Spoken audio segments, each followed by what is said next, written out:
What if the stories you've heard about death, those comforting tales of eternal peace or heavenly rewards, have been hiding a darker, more profound reality all along? Imagine discovering that death isn't a release into freedom, but a cleverly disguised doorway back into the same endless cycle of suffering and illusion. What if your soul isn't ascending to a higher plane, but being recycled like a pawn in a cosmic game? These aren't just idle thoughts. They're questions that could shatter everything you think you know about life, death, and what comes after. And today we're diving deep into a forbidden perspective that challenges the very foundations of our beliefs. Stick around, because by the end, you might uncover the hidden keys to breaking free from a trap that's ensnared humanity for millennia. Let's start by exploring the core of this mystery. Who exactly is behind this alleged trap, and what is it designed to do? According to ancient Gnostic teachings, the world we inhabit isn't the work of a benevolent creator, but a flawed construct built by an impostor known as the Demiurge. This being, born from a divine mistake, fashioned our reality as a prison to contain souls. Why? To feed his own ego and maintain control over the material realm. The Gnostics, a group of early spiritual thinkers whose ideas were branded heretical, believed that true divinity lies in a higher, infinite realm called the Pleroma, a place of pure light and consciousness far beyond our physical world. But here, in this matrix of matter, souls are caught in a wheel of reincarnation, reborn over and over to power the Demiurge's domain. When did these ideas emerge, and where were they hidden?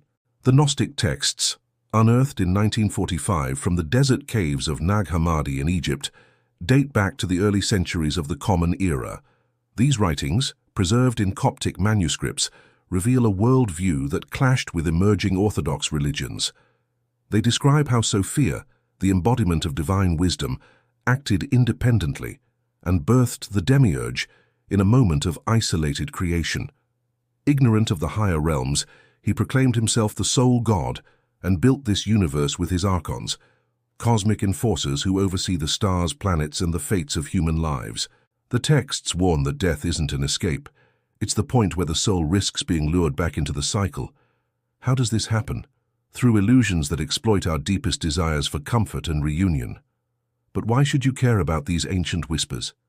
Because if they're right, every belief system, from organized religion to modern New Age spirituality, might be unwittingly perpetuating the trap. Picture this. You've lived your life, faced joys and hardships, and now, at the moment of death, a brilliant light appears. It feels welcoming, almost magnetic. Loved ones from your past beckon you forward. It seems like paradise. Yet, what if this is the bait?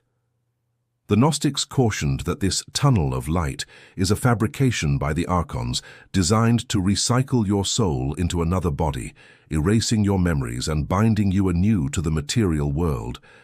Why create such a deception? To prevent souls from returning to the Pleroma, where they belong as sparks of divine essence.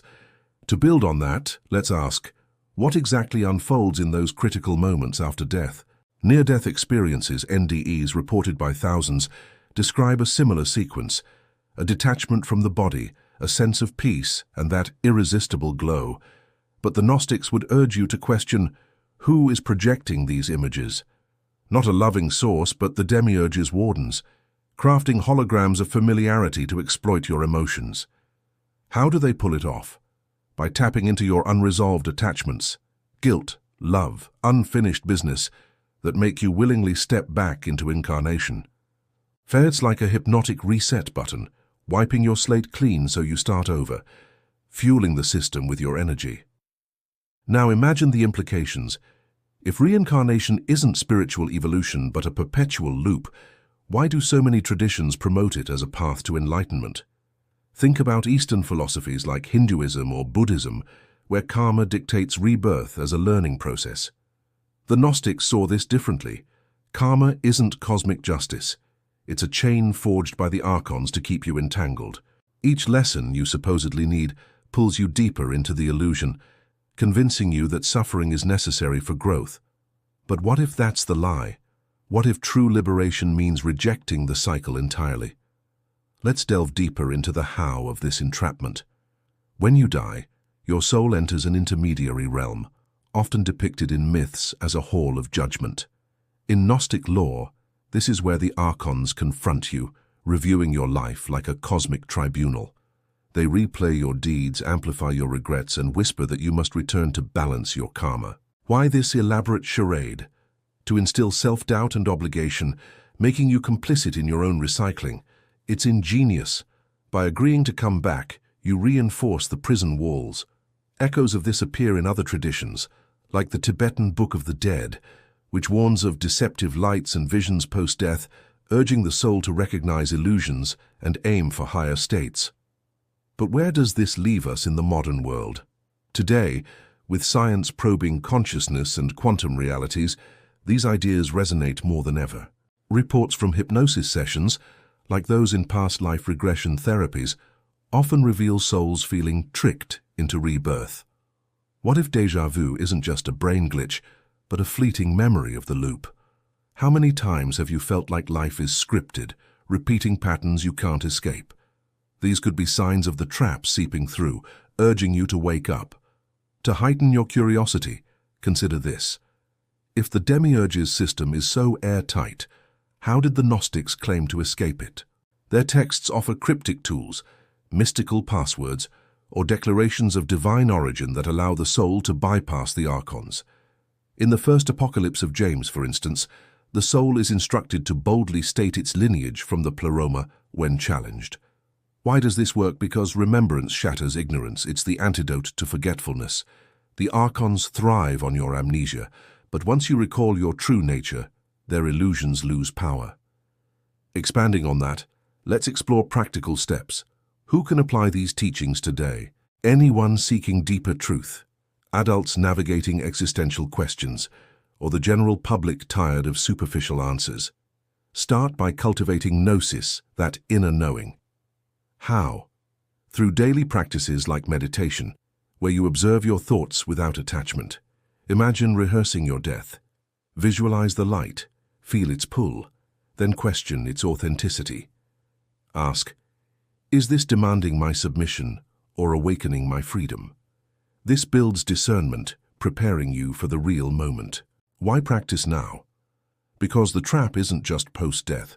It operates in life through distractions, fear, desire, materialism that lower your vibration and make you more susceptible.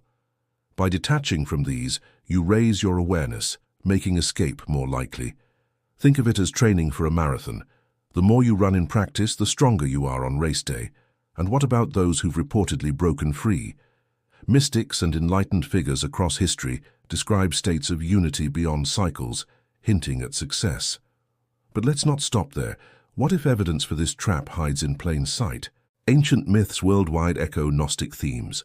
Greek tales of Hades trapping souls, Egyptian judgments in the afterlife, even Native American stories of spirit worlds with deceptive paths.